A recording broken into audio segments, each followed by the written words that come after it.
Long before language, humans still understood each other.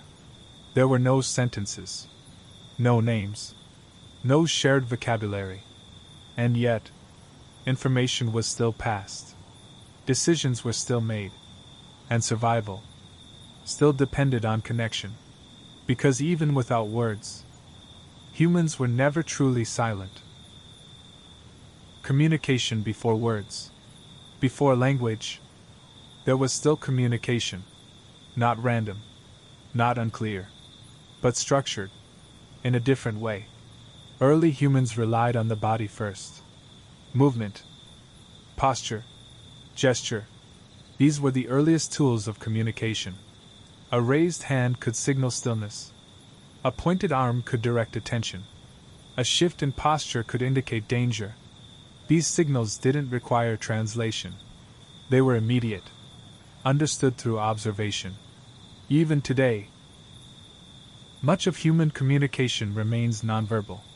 Studies suggest that a large portion of meaning, especially emotional meaning, is conveyed through body language, facial expression, and tone rather than words alone. For early humans, this wasn't a supplement to language, it was the foundation. And because survival often depended on quick understanding, these signals had to be efficient. During a hunt, there was no time for complex explanation. Sound could give away position. So communication became silent. A glance, a gesture, a pause, each carrying meaning. This required attention. Awareness not just of the environment, but of each other. Subtle changes in movement could signal intention. Where someone was looking, how they were standing, even the speed of motion. All of it mattered. This kind of communication is still present in humans today. In situations that require silence, like coordinated movement or high focus, people naturally return to gestures and visual cues, because they are fast, direct, and difficult to misinterpret. Facial expression also played a major role. The human face is capable of a wide range of subtle movements. Changes in the eyes, the mouth, the tension in the muscles. These signals communicate emotional states: fear, calm, alertness. And emotions themselves are important, because they guide behavior. If one individual detects danger, that emotional signal can spread quickly through the group, even without words. This is sometimes referred to as emotional contagion, a shared response. One person becomes alert, others follow, without needing explanation. This kind of rapid, nonverbal communication would have increased survival, because it allowed groups to respond as a unit, not as individuals. Sound was still used, but likely in simpler forms. Short vocalizations, tones, rhythms. Not structured language, but signals. A sharp sound to indicate warning, a softer sound to call attention. These early vocal signals were not random. They were shaped by need, and over time, they became more consistent, repeated in similar situations, understood through experience. This is how systems begin. Not through planning, but through repetition. And repetition creates meaning. Meaning creates understanding. And understanding creates connection, even without words. Before language, humans were already communicating, not in a vague or limited way, but through systems that were precise enough for survival. Long before spoken language developed, early humans relied on what is known as nonverbal communication. This includes body movement, hand gestures, facial expressions, eye direction, posture. These forms of communication are not uniquely human. Many animals use them, primates in particular, such as chimpanzees and bonobos, communicate through gestures, expressions, and vocal signals. But humans developed these systems further, because human survival required coordination at a higher level, especially in group settings. Early humans lived in small groups, often between 20 and 50 individuals. Within these groups, cooperation was essential. Hunting, gathering, protection, child rearing, all required shared understanding. Without communication, these systems would fail. So communication had to exist. Even before words, one of the most important forms was gesture-based signaling. Pointing, for example, is a uniquely human behavior. Most animals do not naturally point to direct attention, but humans use pointing instinctively, even from a young age. This suggests that directing attention visually was a core part of early communication. During a hunt, a simple point could indicate direction, where to move, where prey had gone, and because sound could reveal position, silence was often necessary. This made visual communication more effective. Eye tracking also played a role. Humans are unusually good at detecting where others are looking. This ability allows individuals to follow gaze direction and understand intention without words. This is called joint attention, the ability for two or more individuals to focus on the same object, while being aware that they are sharing that focus. Joint attention is a key foundation of human communication. It allows for coordination. And even today, it is one of the first communication skills developed in infancy. Facial expressions were equally important. The human face contains over 40 muscles, capable of producing a wide range of subtle movements.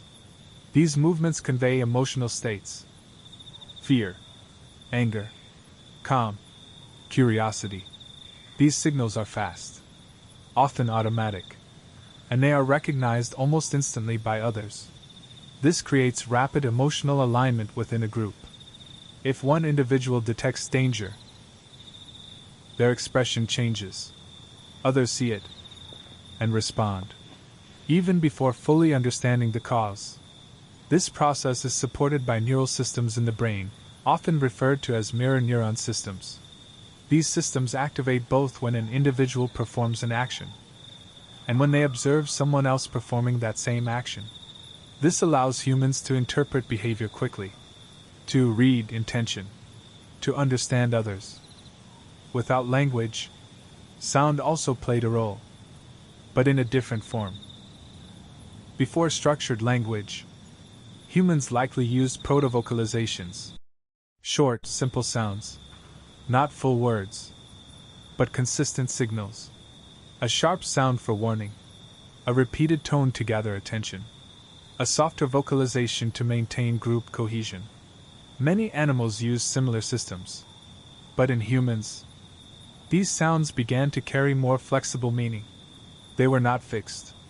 They could change slightly, depending on context, and this flexibility is what eventually leads to language. But at this stage, communication was immediate, grounded in the present, focused on action. There were no abstract ideas, no storytelling as we know it, only what was needed in the moment, where to go, what to do, what to avoid. And yet, despite the absence of words, understanding was still possible, because communication is not just language, it is attention, shared awareness, the ability to read others and respond. And early humans were already doing that, with enough precision to survive.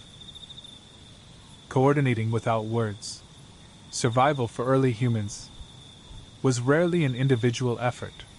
It depended on the group. And one of the clearest examples of this was hunting. Large animals, such as deer, bison, or other herd species, could not easily be taken down alone. They were faster, stronger, more aware of their environment. So early humans relied on coordinated group strategies. This required timing, positioning, shared intention, all without spoken language as we know it today. One of the primary methods used was likely persistence hunting. Instead of chasing prey in short bursts, Humans would track and follow an animal over long distances, sometimes for hours, sometimes longer. This worked because of a key difference between humans and many other animals: endurance. Humans are highly adapted for long-distance movement. We sweat efficiently. We regulate body temperature through evaporation. We can maintain a steady pace over extended periods. Many animals cannot. They rely on short, powerful bursts of speed. But over time, they tire. And that is when humans close in. But even persistence hunting required coordination. Individuals had to spread out. Some tracking, some observing, some anticipating where the animal might move next. This is where nonverbal communication became critical. A raised hand could signal stop. A lowered posture could signal caution. A quick directional gesture could redirect movement. Because these signals were visual, they could be understood instantly. Without sound. This was important, because noise could alert prey or attract predators. So silence was part of the strategy. Another method used was ambush hunting. In this approach, humans positioned themselves ahead of the animal's path, waiting, still, sometimes hidden by terrain, tall grass, rock formations. This required anticipation, understanding animal behavior, knowing where the animal was likely to go before it got there. And again, this depended on shared awareness. Each individual needed to understand their role, where to stand, when to move, when to remain still, all without spoken instruction. This is possible through repeated experience. Over time, groups develop patterns, ways of doing things that become familiar, not explained, but learned through observation. You watch others, you imitate, and gradually, you understand. This type of learning is known as social learning. It is one of the most important aspects of human development. Even today, much of what we learn comes from observing others, rather than being explicitly told. For early humans, this was essential.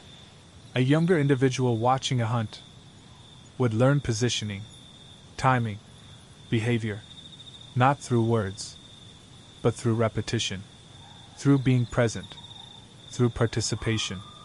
Over time, these shared experiences created consistency. Groups began to move as units, react as units, without needing to explain each action. This is sometimes referred to as implicit coordination, where individuals act together, based on shared understanding, rather than direct instruction. It is efficient, and in a survival context, efficiency matters, because hesitation can mean failure or danger, and so, over time, human groups became highly skilled at this kind of coordination, moving together, adapting together, all without language as we know it, because communication was already happening, just in a different form. Before speech, there were sounds. Long before full language existed, humans were not silent. They made sounds. Not random noise, but controlled vocalizations. Simple, short, but meaningful. These early sounds are often referred to as proto-vocalizations. They were not words. They had no grammar, no structure like modern language, but they carried information. A sharp, sudden sound could signal danger. A repeated call could gather attention. A softer tone could maintain contact within a group. Even today, humans still use similar vocal patterns, without thinking. A gasp, a shout, a hum. These sounds are understood almost instantly, even across different languages, because they are tied to emotion. And emotion is one of the oldest communication systems in the brain.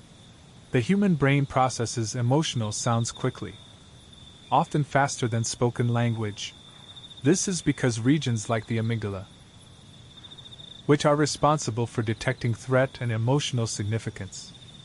Respond immediately to tone, not just meaning. So early humans likely relied heavily on this. Tone over content, intensity over structure. The difference between a calm sound and a sharp one could change how the entire group responded.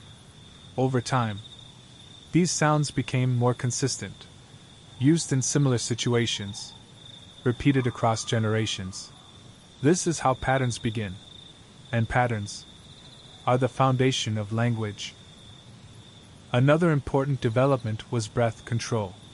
Human speech requires precise control of airflow, the ability to regulate breath, to produce different sounds intentionally.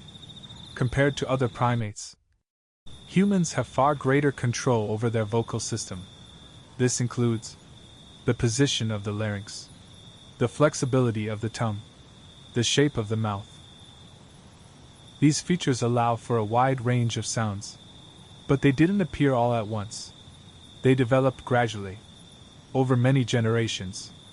As communication became more important, natural selection favored individuals who could produce clearer, more varied sounds. Because better communication improved coordination, improved survival. There is also evidence that the human brain evolved alongside these changes.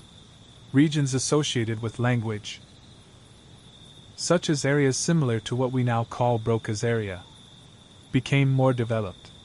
These areas are involved in speech production, sequencing sounds, coordinating movement with communication. Even before full language existed, these brain systems were beginning to take shape. Another key factor was rhythm. Early vocalizations were likely rhythmic, patterns of sound repeated in predictable ways. This made them easier to remember, easier to recognize, and easier to imitate. Rhythm also helps coordinate group activity. Even today, people naturally synchronize movement to sound, clapping, walking, working together. For early humans, rhythmic sound may have helped align group behavior, especially in tasks that required timing. So communication was expanding, from gesture to sound, from silence to signal. Still not language, but moving closer. Each small improvement, making understanding easier, faster, more flexible, and over time, these sounds would become more complex, more structured, until eventually, they would become something new, speech. But even then, the foundation would remain the same: emotion, gesture, shared awareness. Because language didn't replace these things, it grew from them. Learning without words. Before language, learning still happened. Not slowly, not inefficiently, but constantly. Because survival required it. Early humans did not have instructions, no explanations, no detailed teaching. And yet, skills were passed on. Hunting, toolmaking, tracking, fire use, all learned without words. The primary method was observation, watching closely, seeing how others moved, what they did, when they acted. This type of learning is known as observational learning. It is one of the oldest forms of learning in the animal kingdom, but in humans, it became highly refined. Because humans pay attention to detail. Not just what someone does, but how they do it. The angle of a movement, the timing, the pressure applied. These small details matter, especially in tasks like toolmaking. Creating a stone tool requires precision, striking at the correct angle, with the correct force. Too soft, nothing happens. Too hard, the material breaks incorrectly. So the learner watches, again and again, not just the final result, but the process. Over time, the brain begins to map the action. This involves motor systems in the brain, areas that simulate movement even when observing, similar to how athletes visualize actions before performing them. For early humans, this meant that watching was not passive, it was active, a form of practice. Another important method was imitation. Once a behavior was observed, it was repeated. Not perfectly at first, but gradually improving. This trial and error process is essential, because it allows learning without instruction. Mistakes become feedback. The body adjusts. Over time, the correct movement becomes natural. This type of learning is slower than direct instruction, but more flexible, because it adapts to the individual. Each person refines the skill slightly differently, and in some cases, improves it. This is how innovation begins. Small variations, tested over time, retained if useful, discarded if not. Teaching also likely involved demonstration. An experienced individual repeating an action, slowly, making it easier to observe, drawing attention to key steps, even without words. This communicates intention. Watch this. Do it like this. Body position, hand placement, movement speed, all visible, all learnable. Another important element was attention guidance. Directing someone's focus, pointing, looking, positioning, helping the learner notice what matters. This is critical, because without guidance, important details can be missed, and missing details leads to failure. So experienced individuals likely helped others focus, not through explanation, but through direction. Where to look, what to observe. This created shared understanding. Over time, these learning systems became efficient, not formal, but effective, because they worked. Generation after generation, skills were preserved, not written down, but stored in behavior, passed through action. And this is what allowed human knowledge to grow, even without language, because learning does not require words. It requires attention, repetition, experience, and early humans had all three. When communication became meaning. At first, communication was immediate, focused on the present. A gesture meant something happening now. A sound meant something urgent. There was no separation between signal and moment. But over time, something began to change. Communication started to carry meaning beyond the present.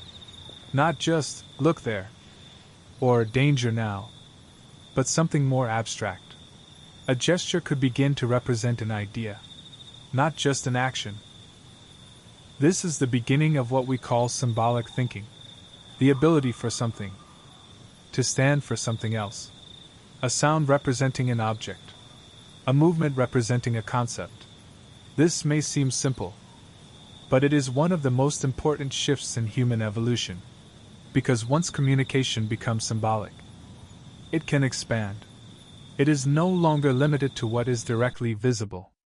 Humans can begin to refer to things not present, events that already happened, possibilities that have not yet occurred. This changes everything, because now, communication is not just reactive, it becomes predictive.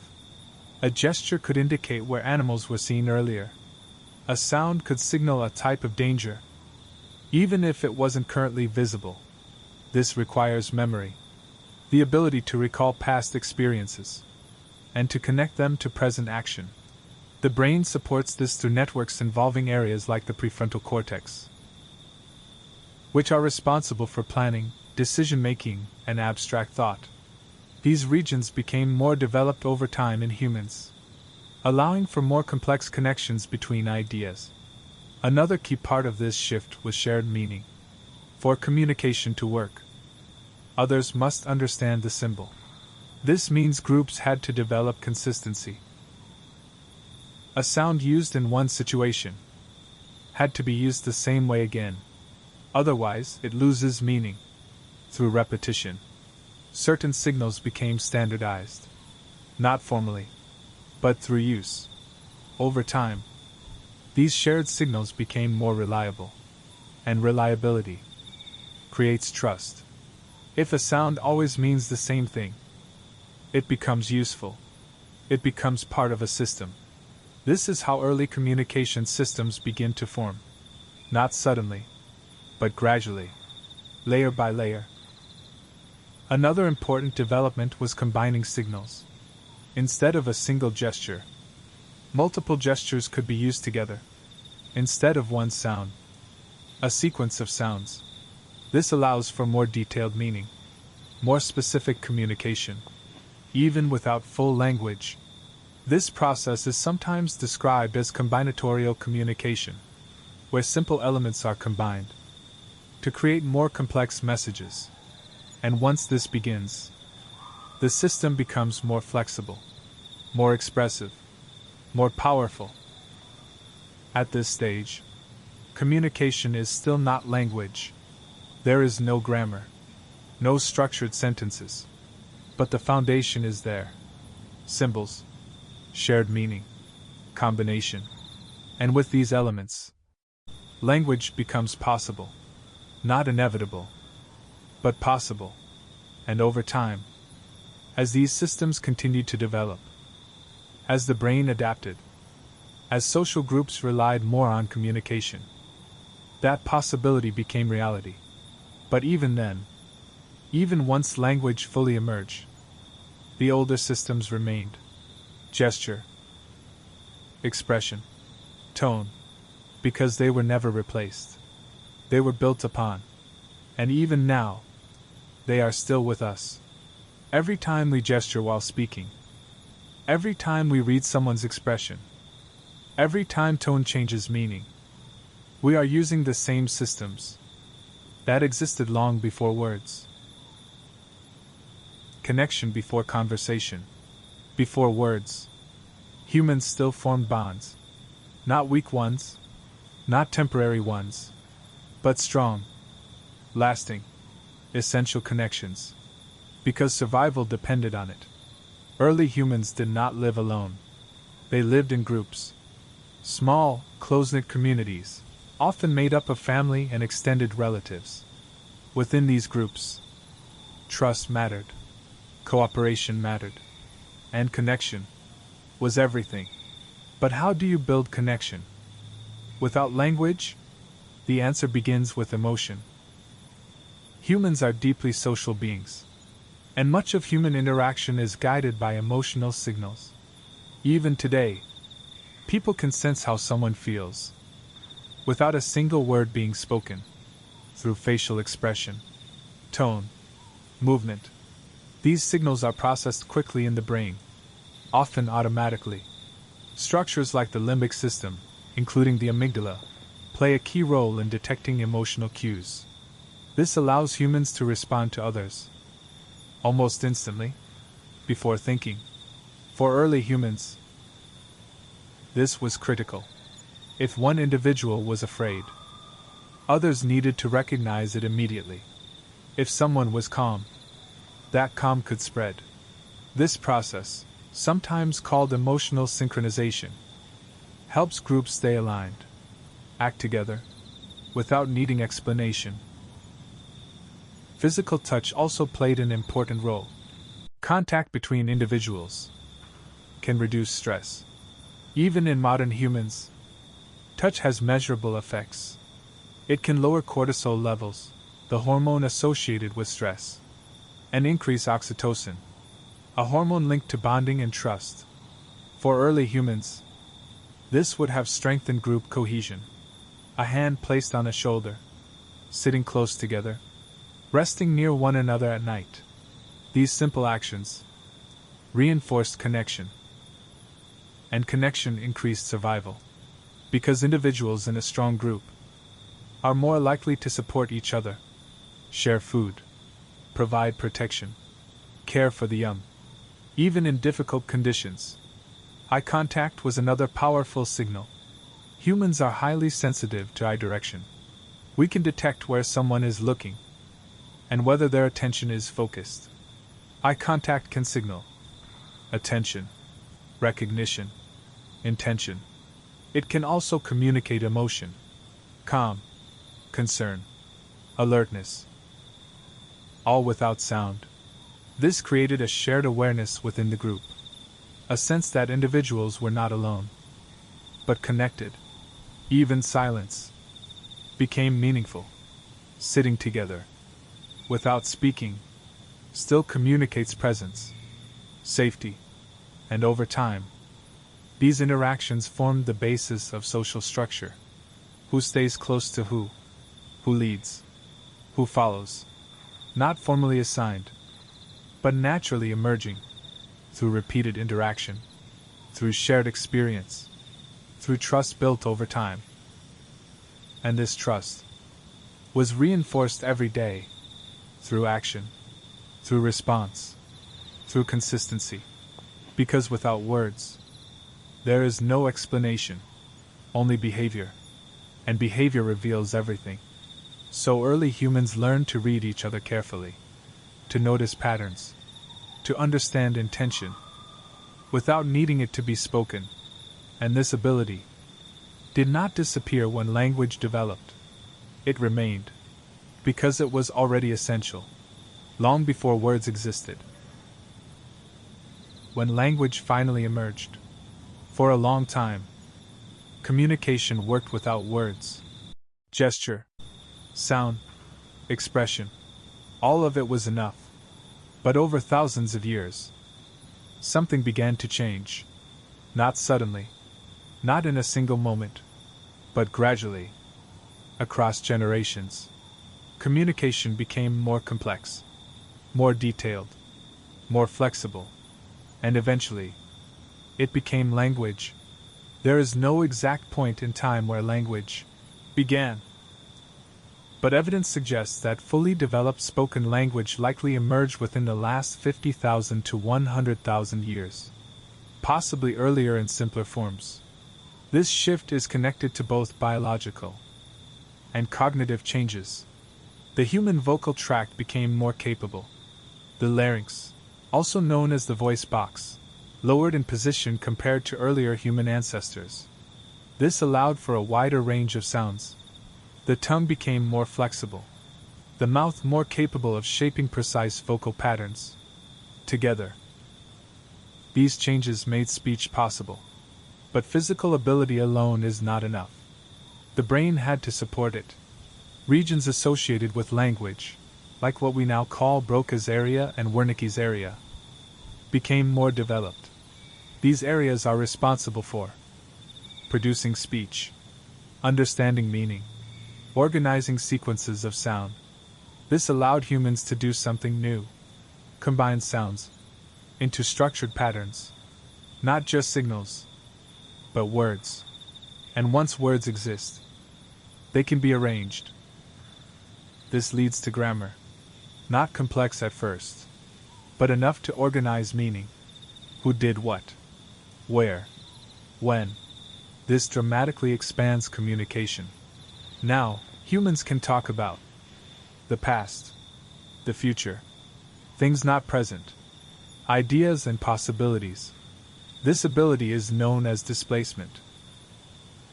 The ability to communicate about things beyond the immediate environment. And it is one of the defining features of human language. With language, knowledge could be shared more precisely. Instead of only showing how to do something, it could be described. Instead of only reacting to danger, it could be explained in advance. This increased efficiency, reduced mistakes, and allowed information to accumulate, not just within one generation, but across many. This is how culture begins to grow. Not just through imitation, but through explanation, through teaching, through shared understanding of ideas. Language also strengthened social bonds. It allowed for more detailed interaction, more expression, more connection, not just physical, but conceptual. People could share experiences, describe events, reflect on what had happened, And this changes how the mind works. Because now, thought itself becomes more structured. Language and thought are closely connected. The ability to organize words supports the ability to organize ideas. Planning becomes more advanced. Decision-making becomes more complex. And over time, this leads to larger, more organized societies. But even as language developed, the older systems remained.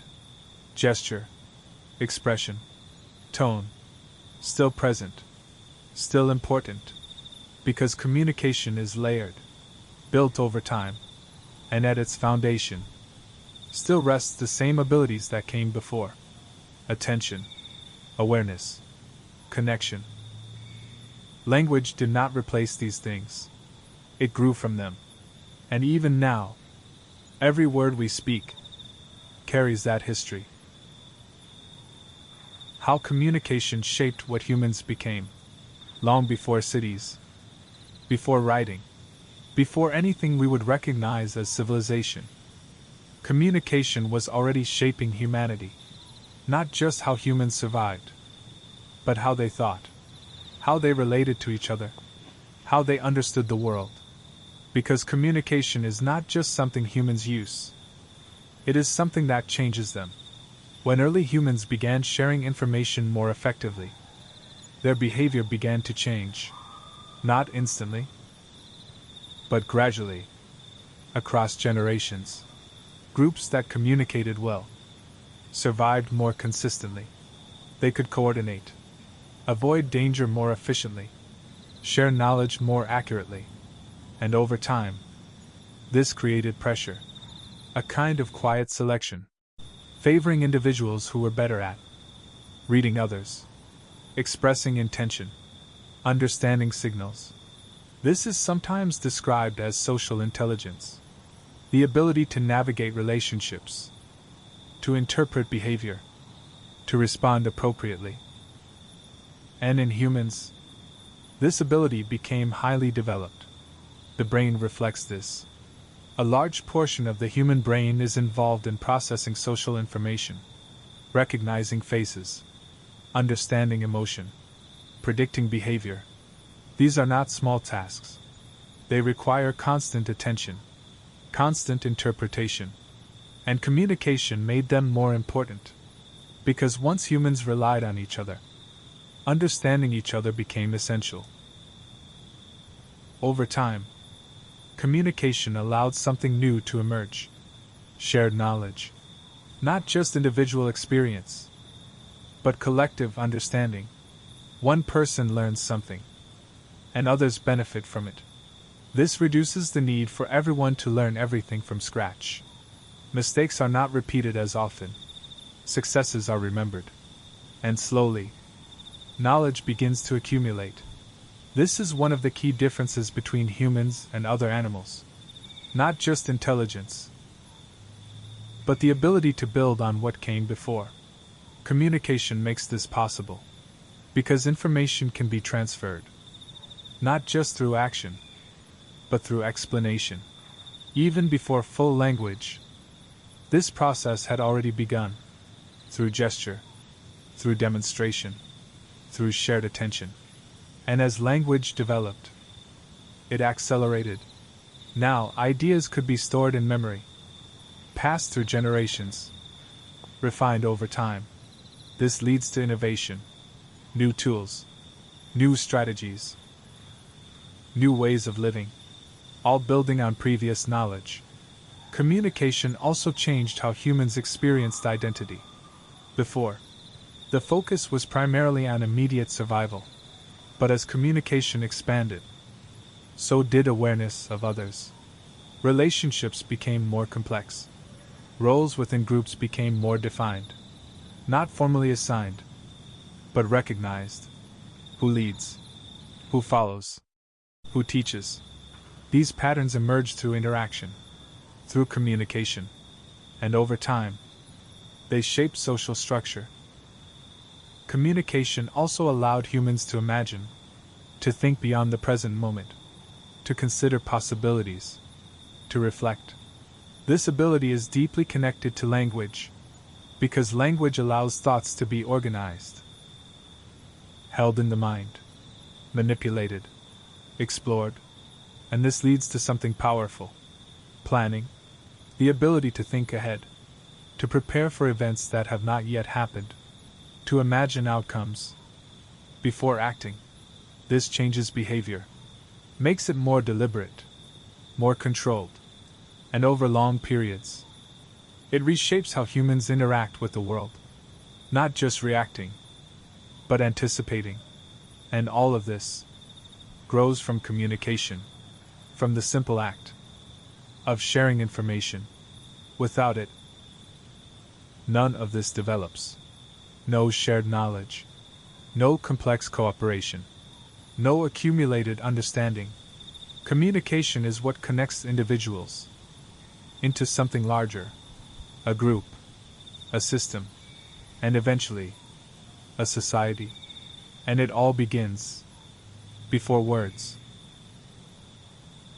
When communication became culture, as communication improved, something new began to form. Not just interaction, but shared behavior. Patterns that extended beyond a single moment and lasted across time. This is what we call culture. Not art, not language alone, but the shared ways of doing things. How a group hunts, how it rests, how it reacts to danger. These behaviors are not instinct alone. They are learned, passed from one individual to another, repeated, until they become normal. For early humans, this process was already happening. A group that discovered a more effective hunting method would use it again. Others would observe, imitate, and over time, that method would become standard, not written down, but remembered. This is known as cultural transmission, the passing of knowledge through behavior, and it allowed humans to do something powerful: improve over time. Instead of each generation starting from nothing, they began where the last one ended. This creates accumulation. Knowledge builds a slightly better tool, a slightly more efficient strategy, small improvements, stacking over generations. And communication is what makes this possible. Without it, knowledge stays individual. With it, knowledge becomes shared. And shared knowledge changes everything. Because now, the group becomes smarter than any single person, more adaptable, more capable. Another important shift was consistency. For culture to exist, behaviors must be repeated in similar ways. This requires agreement. Not spoken agreement, but shared understanding. A gesture meaning the same thing every time. A sound used consistently. An action performed in a familiar pattern. This reliability builds trust. If others behave in predictable ways, you can depend on them. And dependence is the foundation of cooperation. Over time, groups began to develop unique patterns, different ways of doing the same thing, different gestures, different sounds, different strategies. Even if they originated from the same early humans, distance and isolation cause variation. This is how different cultures begin to form. Not suddenly, but slowly, through small differences, repeated over time. And once these patterns are established, they become identity, a way of being. Not just what you do, but how your group does it. And this identity is communicated through behavior, through interaction, through the same systems that existed before language. Because culture does not require words. It requires repetition, shared experience, and the ability to pass something on. And early humans were already doing that. Conflict, cooperation, and reading each other. As groups grew, communication became even more important, not just for survival tasks, but for managing each other. Because living in a group is not always simple. Resources are limited. Food must be shared. Space must be respected. And individuals do not always want the same thing. This creates tension, even in early human groups. And without language, that tension had to be managed differently. Through behavior, through signals, through careful observation. One of the most important skills was reading intention, understanding not just what someone is doing, but what they are about to do. This ability is part of what researchers call theory of mind. The capacity to recognize that others have thoughts, goals, and perspectives different from your own, even without words. Early humans likely developed this ability because it is necessary for cooperation. If you cannot predict how others will act, you cannot coordinate with them. So individuals learn to watch closely. Body tension, movement patterns, eye direction. Small changes could signal aggression, uncertainty, willingness to cooperate. For example, a stiff posture, direct eye contact, fast, sharp movements. These can signal threat. Even today, humans recognize these cues instantly because they are deeply rooted. On the other hand, relaxed posture, open body position, slower movement signals calm, non-aggression. These cues help prevent conflict because many conflicts are resolved before they fully begin. Through signaling, an individual might step back, look away, lower their body slightly. These are appeasement behaviors. They communicate, "I am not a threat," and this can de-escalate tension without any words. This is efficient because physical conflict is costly. Injury reduces survival chances. So avoiding conflict is often better than winning it. Communication makes that possible. Cooperation also depends on trust. And trust is built through consistency. If someone behaves predictably, shares resources, responds reliably, others begin to depend on them. This creates stable relationships within the group. And stable relationships improve survival because individuals can rely on each other, not just in immediate situations, but over time, helping during injury, sharing food when resources are low.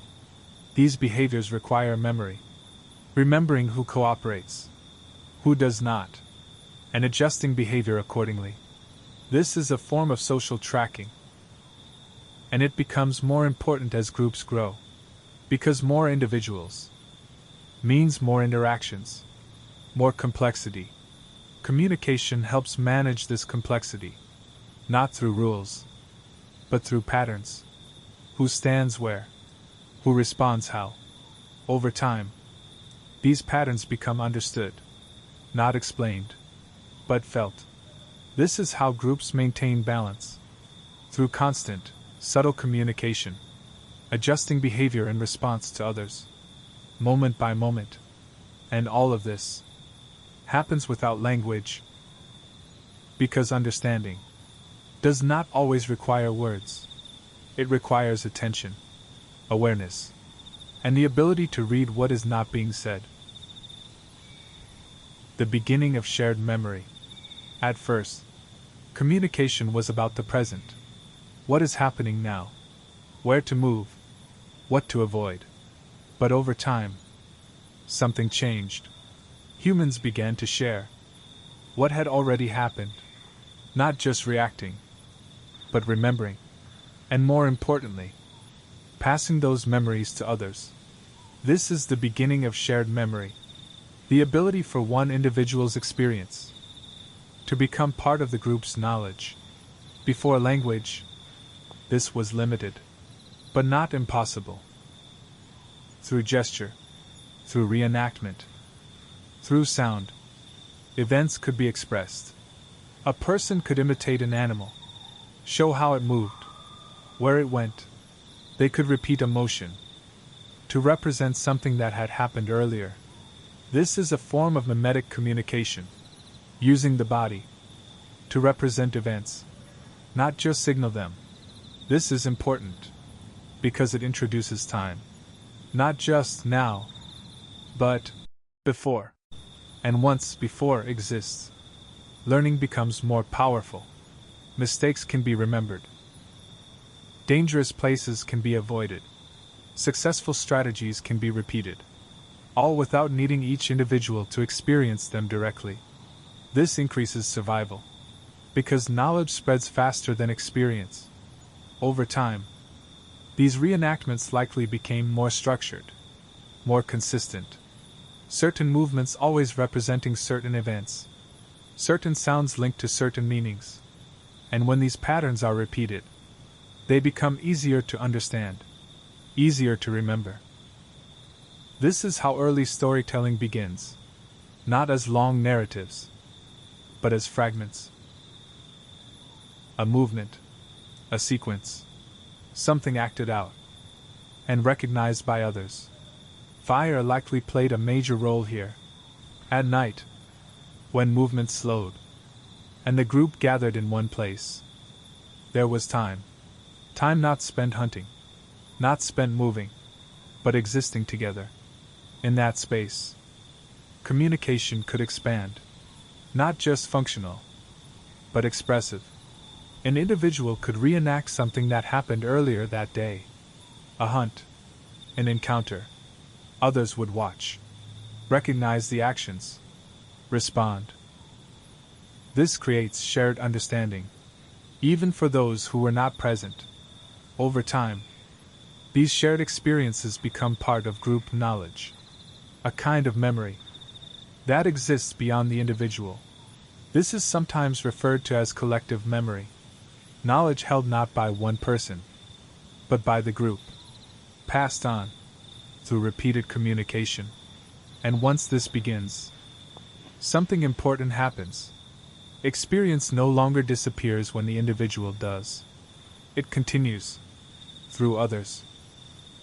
This is one of the foundations of human development, because it allows knowledge to accumulate across generations. And as communication becomes more refined, as sounds become more structured, as symbols become more consistent, these early forms of storytelling evolve, becoming more detailed, more expressive, eventually becoming language-based narratives. But even then, the foundation remains movement, expression, imitation, because storytelling did not begin with words. It began with memory, shared, and passed on. When communication shaped belief, as humans began to share memories, those memories began to take on meaning, not just as events, but as understanding. Because once something is remembered and repeated, it begins to form patterns. And the human mind is built to recognize patterns, even when they are not fully clear. Early humans lived in environments that were often unpredictable. Weather changed. Animals moved in ways that were not always consistent. Events happened without clear cause, and without scientific explanation. The mind looks for meaning. This is a natural process. The brain tries to connect events, to understand why something happened. Even if the answer is not fully known, communication made this possible. Because once an experience is shared, others can think about it, interpret it, respond to it. A strange sound at night, repeated and discussed through gesture or reenactment, becomes something more than just a sound. It becomes a memory, a shared reference. And over time, repeated experiences begin to form expectations. If something happens more than once, it begins to feel predictable, even if the pattern is not fully understood. This is how early beliefs may begin, not as formal systems, but as repeated interpretations of experience. A place where danger often occurs becomes associated with risk. An event that leads to success becomes something to repeat. These associations are practical at first, but over time, They can become symbolic. A location is not just a place. It becomes something meaningful, something remembered in a specific way. Fire itself may have taken on meaning beyond its function. Not just warmth, not just light, but something central. Something that brings people together. Something that changes the environment. And because it is always present during important moments, it becomes associated with those moments. This is how objects, actions, and places begin to carry meaning. Communication allows that meaning to spread. Because once something is shared, it is no longer individual. It becomes part of the group.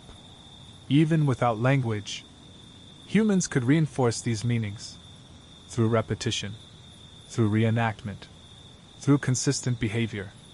Over time, these shared meanings shape perception. How the world is understood, what is expected, what is avoided. This influences behavior, which influences survival. And slowly, these patterns become more complex. As communication becomes more advanced, as language begins to form, these early beliefs become more structured, more detailed, eventually leading to what we now recognize as myth, story, explanation. But at this stage, it is simpler, not fully explained, but felt, a sense of meaning, attached to experience, and all of it begins with communication, with the ability to share, not just what is happening, but what it might mean. Before words, there was meaning.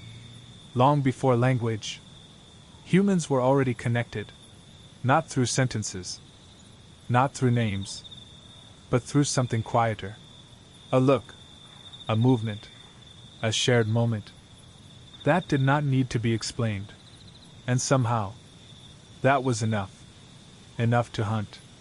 Enough to learn. Enough to survive. Because communication was never only about words. It was about awareness. The ability to notice another person and understand them, to feel what they felt, without needing to hear it spoken. And for thousands of years, this is how humans lived, moving together, resting together, sharing knowledge, without ever writing it down, building understanding, without ever naming it.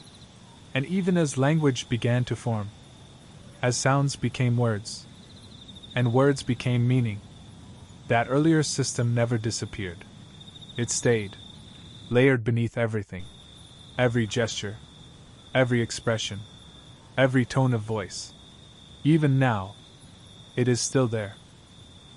In the way people look at each other, in the way silence can feel full, not empty, in the way understanding can exist, without anything being said. Because deep within human behavior, there is something older than language, something quieter, something that does not need explanation. And when everything slows, when the noise fades, you can still feel it, not as thought, but as presence, as shared awareness. That requires nothing more. And maybe, that is where communication truly began. Not with words, but with understanding. Sleep well.